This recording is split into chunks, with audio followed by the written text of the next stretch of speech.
En décembre, c'est le marathon du don de Radio Courtoisie. Alors, la mission première de Radio Courtoisie, déjà, c'est la défense des valeurs traditionnelles, de la vérité et de la liberté d'expression la plus absolue dans le respect de la loi. Et nous avons pour principe, comme devise, de réinformer. Alors, la réinformation, c'est un mot qui est passé dans le langage commun aujourd'hui, mais il a été forgé à Radio Courtoisie. La réinformation, qu'est-ce que c'est ? Ça n'est pas de la désinformation à l'envers, c'est le contraire de la désinformation. C'est-à-dire qu'on donne des faits vrais, et ensuite, on donne une interprétation qui, elle, est libre, mais encore une fois, l'exigence, c'est la vérité. Alors, si vous aussi, vous appréciez qu'on essaye de vous proposer autre chose que le robinet d'eau tiède des médias habituels...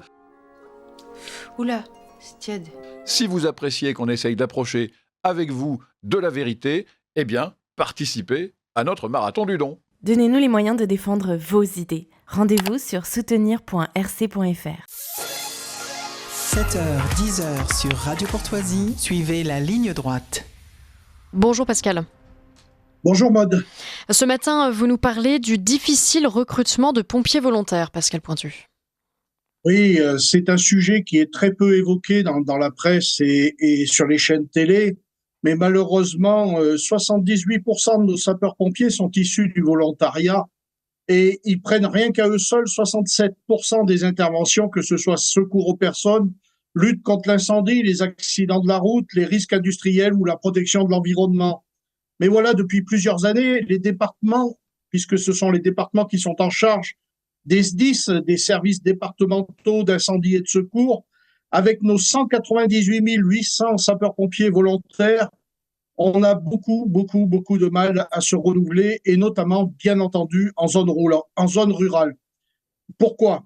Donc, la première des causes, c'est que notre jeunesse n'a plus envie de s'engager. L'engagement qui était quelque chose de valeureux au sein des casernes des pompiers dans les petites communes rurales devient aujourd'hui, aux yeux d'une certaine jeunesse, une contrainte et non plus une cause noble. Souvent, dès le premier engagement de 5 ans, beaucoup ne le renouvellent pas. La faute à une formation aussi continue, devenue trop pesante, une formation continue quasiment identique à celle des 17% de sapeurs-pompiers professionnels ou marins-pompiers, nécessitant sur le temps de repos de se former au détriment d'une vie de famille. Une indemnité pas assez attrayante également, 8,61 € brut par heure d'intervention, mais aussi, il faut le dire, les femmes ne s'engagent plus comme auparavant, puisque 2 fois plus de risques de rendre l'engagement que pour les hommes, par la faute trop souvent à des difficultés d'intégration, un sexisme lourd, malheureusement, ça c'est une vieille rengaine, et surtout, puisque la maman est une mère de famille, la femme est une mère de famille, et c'est un engagement qui est trop prenant sur la vie de famille. Donc, il nous manque aujourd'hui plus de 50 000 volontaires sur un calendrier extrêmement restreint, puisqu'il nous faut trouver ces 50 000 volontaires avant 2030. Et du coup, certaines casernes, dans l'incapacité de constituer des équipes, ce sont d'autres sapeurs-pompiers qui viennent de villages plus éloignés, et donc un temps d'intervention agrandi et rallongé, et donc bien entendu une mise en danger toujours plus évidente. Malheureusement, des casernes ferment aujourd'hui, des départements ruraux comme l'Allier, la Creuse, la Lozère voient des casernes fermées. Quand on sait que 35% des volontaires sont issus des employés ou des ouvriers, et quand à peine 1% des cadres en font partie, que les engagements qu'il y a peu pourraient sur une vingtaine ou une trentaine d'années, comme un sacerdoce, aujourd'hui dépassent difficilement les 10 ans. L'exode rural frappe aussi les casernes, puisque les jeunes qui s'en vont vivre en zone urbaine ou périurbaine, et donc nous avons énormément de complications pour trouver des jeunes dans des petites communes. Je prends le cas de la mienne, Beurières, qui est une commune extrêmement rurale où 250 personnes vivent à l'année. Il n'y a plus de sapeurs-pompiers. Il faut aller à Arlan pour trouver le premier centre de sapeurs-pompiers, et Arlan est distant d'environ 10 à 15 kilomètres de ma commune. Et donc, évidemment, on a un gros problème. J'ai eu le cas, par exemple, il y a 3 ans où mon voisin a eu un feu de cheminée et c'était mal tombé puisqu'il neigeait à fort temps et les pompiers d'Arlan sont intervenus, mais malheureusement, ils ne connaissaient pas le lieu exact pour venir et la maison a cramé entièrement. Voilà. Donc, nous avons aujourd'hui cette problématique.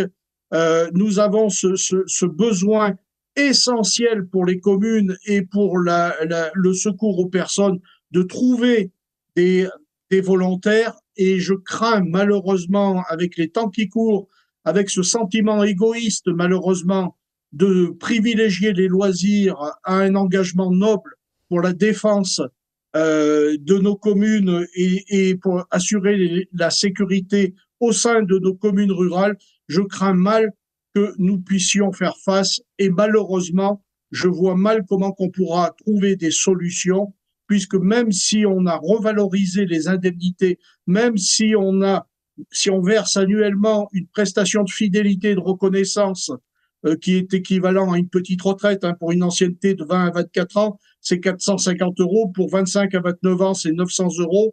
Et 30 à 34 ans, c'est 1350 €. Et 35 ans et plus, c'est 1800 € qui sont versés annuellement. Mais même là, on n'arrive plus à trouver de volontaires et les casernes ferment les unes derrière les autres et les départements sont très angoissés par rapport à cette nouvelle situation. Bien, merci beaucoup pour ce point. Pascal Pointu, il y a effectivement ce sujet des pompiers volontaires, il y a le désert médicaux, enfin il y a tout un tas de choses qu'on pourrait évoquer, bien sûr, mettre à la suite. Voilà, mais il faudrait y consacrer, je pense, plusieurs matinales d'ailleurs pour traiter ces sujets. Oui, c'est tout un programme, vous savez, Maud, c'est tout un programme politique. Quand on vit à l'heure actuelle la crise politique que l'on rencontre, moi je vais vous dire, la crise politique, on aurait pu l'éviter si on avait fait voter aux législatives un seul tour. Comme ça, on aurait évité les magouilles entre les 2 tours, on aurait évité les alliances à la con, comme a fait LR avec LFI. Et quand j'entends Monsieur Wauquiez qui dit, pourtant Laurent, je le connais depuis des années, quand vous avez Laurent Wauquiez qui hier nous fait des menaces en disant nous nous rappellerons de ce que vous avez fait à l'encontre du RN, je dois quand même lui rappeler à Laurent qu'il a demandé que la candidate ELV prenant qui était qualifiée pour le second tour soit enlevée. Donc il a demandé à Mélenchon d'enlever la candidate ELV pour qu'il soit élu. Sans ça, il passait à la trappe par le candidat RN qui était devant lui. Eh bien, merci beaucoup Pascal Pointu pour ces détails. On vous retrouve la semaine prochaine, même jour, même heure.